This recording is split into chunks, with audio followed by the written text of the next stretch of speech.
Natural resources are the price of modern life, and the Asia-Pacific spends more than the rest of the world combined.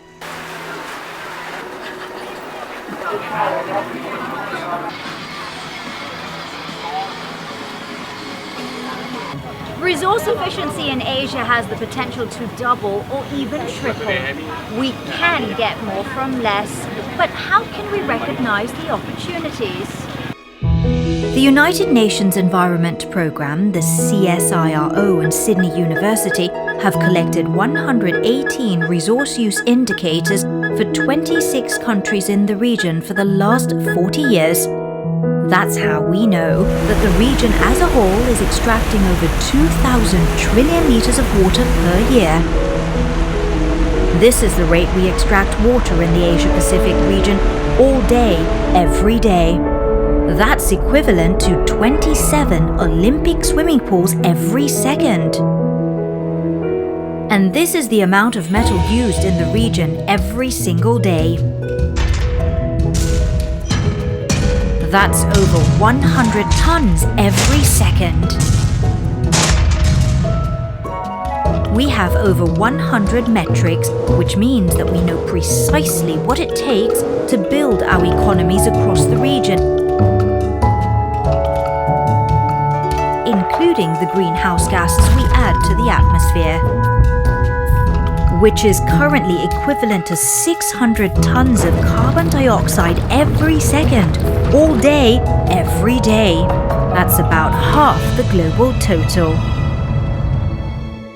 Measuring resources can tell us more than just how much we consume as a region. Indicators reveal opportunities, economic and environmental opportunities. For example, how much water do we need to extract to keep the economy going? This is measured by how much water we use to generate each dollar of GDP. Here in Thailand, for example, it is this much.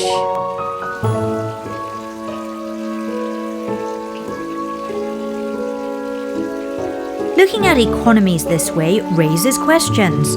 Why should the water needed for each dollar in Pakistan be so much greater than in Papua New Guinea? How does the economy of Japan manage with so little water use? These questions wouldn't even arise without resource indicators, but the answers can provide the basis for sound environmental and development policies. What about other resources? What does it take to generate $1 in the Asia-Pacific? The resource indicators show a big difference between industrial and developing countries. On average, in developing countries in the region, every dollar of GDP needs this much resource use. This much biomass, represented here by rice, fossil fuels, represented by this coal, metal and construction materials. This is what it takes to earn $1 in developing economies. It may not seem like very much, but multiply that by the GDP of developing countries, which is $6.5 trillion. Now that's a lot of rice. Add it all up, and this is the quantity of resources that powers the economies of developing countries in the region every day.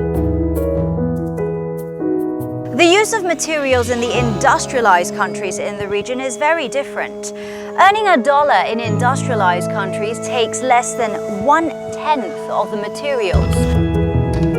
For historical and structural reasons, industrialized countries squeeze a lot more value from the resources they use. Resource indicators give us new insights into economic development and the environment. As economies develop, the demand for resources will increase.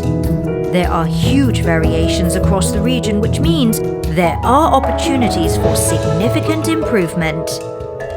This is how much industrialized and developing countries consumed every day in 1990.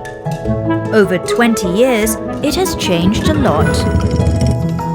We can see the growth in consumption, much of it in China, and consumption continues to grow, which means it is increasingly important to understand how resources are used.